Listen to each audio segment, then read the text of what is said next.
MES Go Live is a major milestone, but it is not the finish line.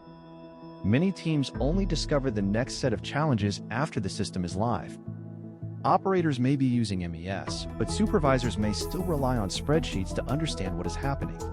The data may be captured, but if every insight still requires a custom report, decisions are still delayed. Integrations also need care after launch. ERP, QMS, PLM, SCADA, and equipment connections are not set and forget. In regulated manufacturing, this matters even more. MES often supports genealogy, EDHR, EBR, electronic signatures, and audit trails. If workflows do not match daily reality, workarounds appear. And once workarounds appear, value starts leaking.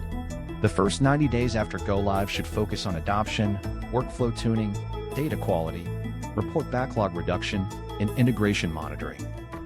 Monthly value reviews help teams see what is working, what is slowing people down, and what should improve next. MES value is not installed. It is adopted, measured, and improved.